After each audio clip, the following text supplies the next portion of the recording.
Olá, crianças! Dando continuidade aos estudos da apostila de vocês, vamos para a nossa aula de número 4. Conteúdo de História, que vai falar sobre os patrimônios históricos culturais da humanidade. Patrimônio histórico pode ser definido como um bem material, natural ou imóvel que possui significado e importância artística, cultural, religiosa, documental ou estética para a sociedade. Estes patrimônios foram construídos ou produzidos pelas sociedades passadas. Por isso, representam uma importante fonte de pesquisa e preservação cultural. Preservação e proteção do patrimônio histórico. Há uma preocupação mundial em preservar os patrimônios históricos da humanidade, através de leis de proteção e restauração que possibilitam a manutenção das características originais. Mundialmente, a Unesco, a Organização das Nações Unidas para a Cultura, Ciência e Educação, é o órgão responsável pela dedicação de regras de proteção do patrimônio histórico e cultural da humanidade. No Brasil existe o IPAM, Instituto do Patrimônio Histórico e Artístico Nacional. Este órgão atua no Brasil na gestão, proteção e preservação do patrimônio histórico e artístico do Brasil. Quando um imóvel é tombado por algum órgão do patrimônio histórico, ele não pode ser demolido, nem mesmo reformado. Pode apenas passar por processo de restauração, seguindo normas específicas para preservar as características originais da época em que foi construído. Então, os patrimônios históricos e culturais, eles são preservado, pela Organização Mundial, como um símbolo, alguma coisa que a gente tem para poder recordar, para poder viver um pouquinho sobre o que aconteceu lá nas antiguidades, Aqui então nós vamos ver então agora os patrimônios históricos culturais aqui do nosso estado. Aqui de Curitiba, nós vamos ter o patrimônio histórico cultural de lá, certo? Curitiba é uma cidade com mais de 350 anos de história. Desde que o capitão Ébano Pereira se estabeleceu na região com um grupo de garimpeiros, em 1649, Curitiba cresceu muito e passou por vários ciclos econômicos. Seus habitantes construíram um amplo patrimônio histórico-cultural ao longo desses 3 séculos e meio. É uma sociedade antiga, é uma cidade antiga para os padrões brasileiros. Acredita-se que as primeiras construções na região de Curitiba iniciaram-se na atual Praça Tiradentes e no bairro de São Francisco. Nessa área se concentram edificações importantes do século XVIII, como a Igreja da Ordem e a Casa Romário Martins, além de várias construções do século XIX e do início do século XX. Então aqui nós temos algumas imagens aqui, de alguns patrimônios históricos e culturais lá da cidade de Curitiba. O Largo da Ordem, no setor histórico de Curitiba, ao fundo da Casa Romário Martins, do século XVIII, é uma das construções mais antigas de Curitiba. Então, aqui vocês podem observar nessa imagem, um dos patrimônios históricos mais antigos de Curitiba, certo? Então, ele foi construído lá no século XVIII. Olha que legal! Aqui do outro lado, nós temos a imagem do Museu Reservatório do Alto São Francisco, que também é uma construção de 1909. Então, só para vocês terem um pouquinho a noção do que é um patrimônio histórico e cultural, ok? Agora, de acordo com o texto, responda: O que é o patrimônio histórico? Como a gente acabou de falar lá em cima, é só vocês voltar lá no texto e colocar aqui no espaço o que é um patrimônio histórico. A número 2. O que significa a sigla Unesco e qual é a sua responsabilidade? Também vocês voltando no texto acima, vocês vão encontrar o significado, né, dessa sigla aqui, a Unesco, ok? A número 3. O que significa o órgão IPAM e como ele atua no Brasil? Também vocês voltando lá no textinho, vocês irão achar aqui falando mais um pouco sobre o IPAM. E a número 4. O que é um tombamento histórico imóvel tombado? Também logo no início lá acima vocês irão encontrar o que é, então, o que significa um tombamento histórico. Dando continuidade aos conteúdos aí de história da apostila de vocês, a nossa aula de reposição de história também está falando um pouco sobre os patrimônios culturais da humanidade. Observe a imagem abaixo e responda às questões. Aqui nós temos uma imagem, essa imagem ela é do Palacete Leão Júnior, construído em 1866 em estilo neoclássico por Cândido de Abreu. Ele utilizou-se de pau-brasil na construção de portas, janelas, painéis e em telhas. Vidros e porcelanas foram trazidos da França e da Bélgica. Em 1906, hospedou o presidente Afonso Pena. O prédio foi tombado pelo patrimônio histórico e fica na Avenida João Gualberto 530, Alto da Glória, em Curitiba, Paraná.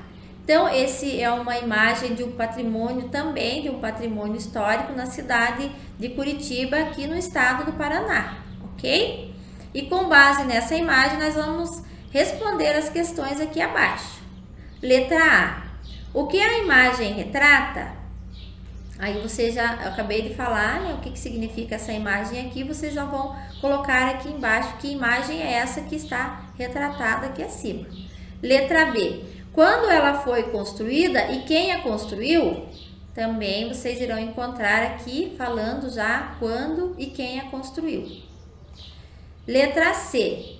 Quais materiais foram utilizados em sua construção? Letra D. Quem hospedou-se nessa construção e em que ano? E a letra E. Onde está localizado esse patrimônio? Então, essas 4 questões aqui, essas 5, na verdade, a letra A, B, C, D e E, vocês irão responder apenas utilizando a imagem e esse texto que está aqui descrito abaixo, ok? Essa foi a nossa aula de reposição de história de hoje. Espero que vocês tenham compreendido. Caso reste alguma dúvida, procure o professor lá no grupo de estudo, ok? Tchau e até a próxima aula.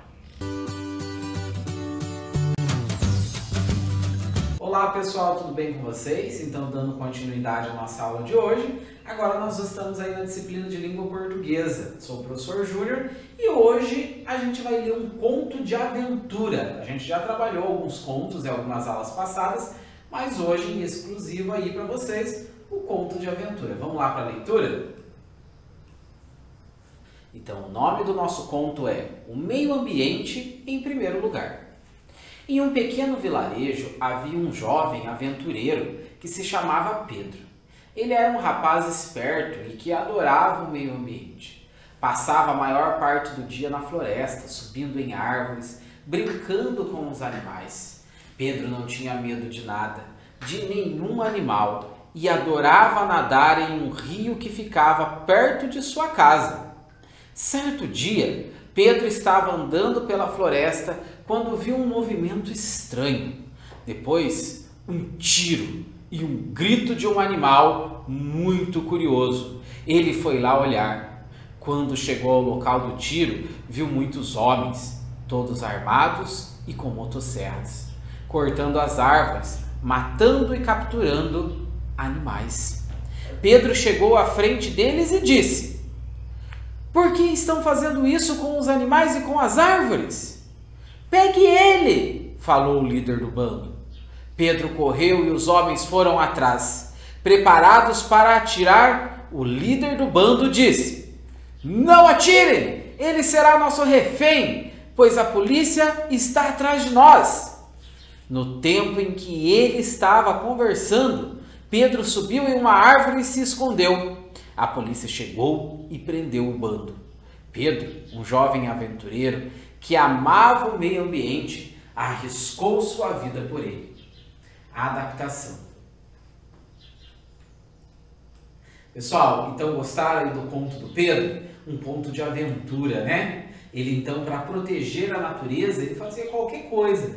E nessa época em exclusivo que nós estamos vivendo hoje, com tanta devastação, com tantas queimadas nas nossas florestas, o Pedro é um grande exemplo de um cidadão que cuida do meio ambiente e que cuida do local dos animais, onde os animais devem viver. Né? Bem legal a história aí do Pedro. Aí vem as questões relacionadas a este conto de hoje. Número 1. A partir da leitura do texto, podemos dizer que: letra A. Pedro passava a maior parte do tempo em casa. Pedro não gostava de animais. C. Pedro não gostava da floresta. Ou letra D. Pedro adorava o meio ambiente. Número 2. O que ficava perto da casa de Pedro? Letra A. O rio que ele nadava. Letra B. A casa de um amigo seu. Letra C. A casa de sua avó. Ou letra D. Um lago muito profundo. Número 3. O que ficava perto da casa de Pedro? Letra A. O rio que ele nadava. Letra B. A casa de um amigo seu. Letra C. A casa de sua avó. Ou letra D. Um lago muito profundo. Número 4. Pedro vivia na floresta, brincava com os animais e subia em árvores. Circule no texto o que aconteceu de repente que mudou essa tranquilidade. Então vocês vão voltar lá no texto e vão fazer um círculo para nós no qual trecho da história mostra que essa tranquilidade que ele vivia acabou. Ok? Bem facinho de fazer. Agora a gente vai para gramaticando.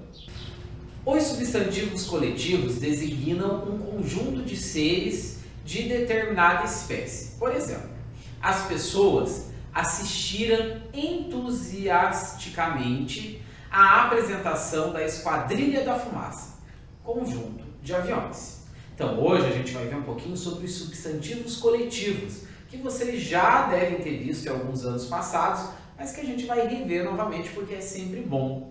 Quando a gente quer falar em quantidades maiores, a gente fala pelo coletivo, que aí fica muito mais fácil da gente conversar ou falar ou escrever sobre determinada coisa, certo? Aí nós temos a nossa tabela de coletivos, que é bem legal. O primeiro lá de cima, eu vou ler para vocês algumas, os demais vocês leem aí na casa de vocês. O primeiro é as abelhas. Quando tem bastante abelha, como que eu chamo? Eu chamo de enxame. Quando tem alho, eu tenho bastante alho, aí eu vou chamar de réstia. Quando eu tenho bastante alunos, eu chamo de classe. Por exemplo, eu tenho uma classe de alunos. Amigo, tertulia, tá vendo? Você sabia que amigos era assim? Anjo, legião, tá vendo? Uma legião de anjos. E assim por diante, nós vamos ter aqui na nossa tabela outros coletivos para você acompanhar a leitura aí na sua casa. Ó, desse lado também a gente tem bastante. Tem um aqui bem conhecido nosso, ó, que é de lobo, né? Os lobos, vários lobos juntos, eu tenho uma alcateia, tá vendo? Então você aí na sua casa, você faz a leitura dessa tabelinha dos coletivos, que fica mais fácil para quando a gente quiser falar, quando tem bastante coisas de uma espécie só juntas, ok? Então vamos lá para a nossa reposição de língua portuguesa de hoje. Identifique os substantivos que nomeiam os coletivos de: letra A, bois e ovelhas. Então você vai voltar aqui na sua tabela e vai encontrar aqui dentro dela o coletivo de bois e ovelhas, que é a mesma coisa, e vai depois então colocar nessa linha aqui, tá vendo? Lá em cima, ó, tá vendo? O de boi aqui, boiada. Então você escreve ali na linha de baixo. A gente vai para a letra B, que é de lobos. Qual que é o coletivo de lobos? Depois a gente tem de aves, animais de uma região, plantas de uma região, peixes, ilha, camelos, atores e músicos. Aí você completa na frente de cada um. E por fim, aqui na nossa semana de estudos, nós temos aqui do lado, ó, o professor Luiz dando um tchauzinho para vocês e parabenizando pela conclusão de mais uma apostila, de mais um material de estudo, ok? A gente vai ficando por aqui, espero que vocês tenham compreendido, caso contrário, consulte o professor ou a professora lá no seu grupo de estudos e a gente se vê por aí na nossa próxima aula. Tchau, tchau!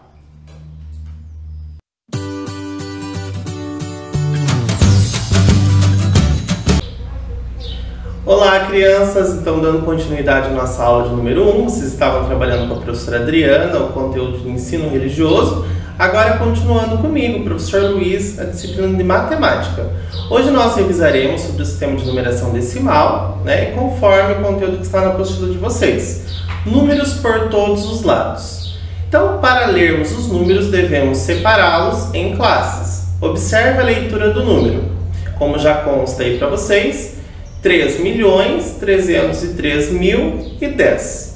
Agora, vocês vão decompor esse número em classes no quadro valor lugar. Então, conforme o professor colocou aqui para vocês, este é o número 3.303.010. Vocês irão decompor ele no quadro valor lugar que está na apostila de vocês, igual ao do professor aqui, certo? Então, o 0 pertence à unidade, ok?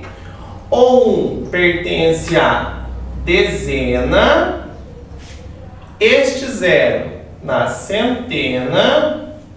Então já completei aqui a primeira classe, que é a classe das unidades simples. Agora eu entro na classe dos milhares, certo? O 3 na unidade de milhar, o 0 na dezena de milhar e o 3 na centena de milhar. Entrei então na terceira classe, que é a classe dos milhões, que está o algarismo 3. Então olha aqui, o professor já fez junto com vocês. 3.303.010, ok? Continuando então na apostila, vocês vão observar lá que consta, né, pessoal, mais alguns números para vocês colocarem aí no quadro valor lugar. Então escreva os números. 54.680, 7.850.632 e 999 no quadro valor de lugar. Depois, escolha um deles e escreva por extenso na linha. Então, pessoal, vocês vão organizar esses três números que o professor falou nesse quadro valor lugar que consta na apostila de vocês, ok? E daí embaixo, né, não foi o espaço, mas vocês podem fazer a escrita por extenso de algum desses três números, certo?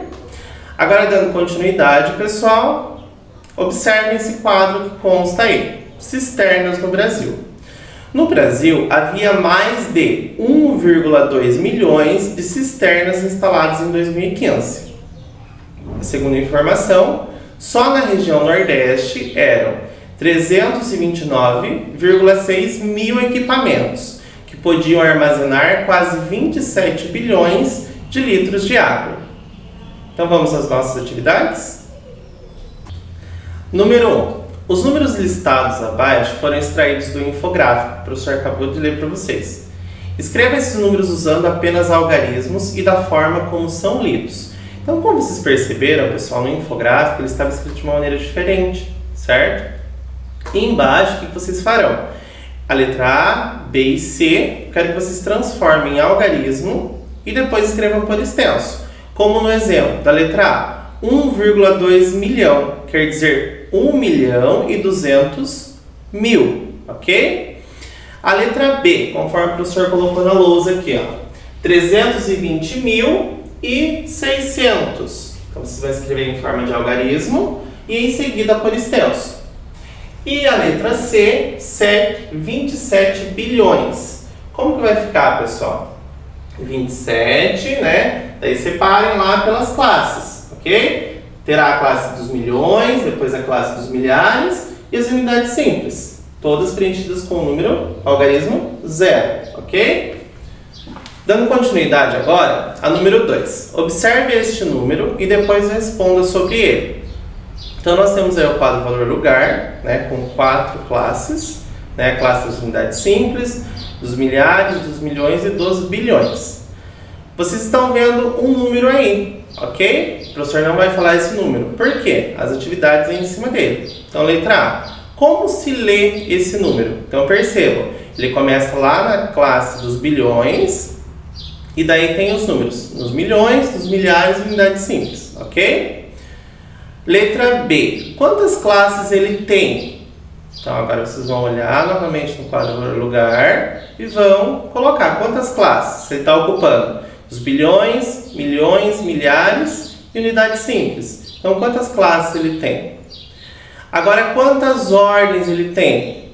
Unidade, dezena, centena. Unidade de milhar, dezena de milhar, centena de milhar. Ok? Então, vocês vão observar isso aí e vão anotar.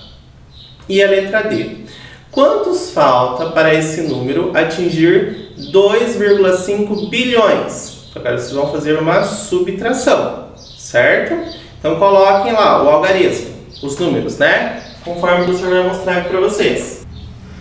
Então, pessoal, vocês irão armar este cálculo para vocês descobrirem a diferença. Então, conforme enunciado aí, 2,5 bilhões transformado em número, certo? Vai ficar desta forma.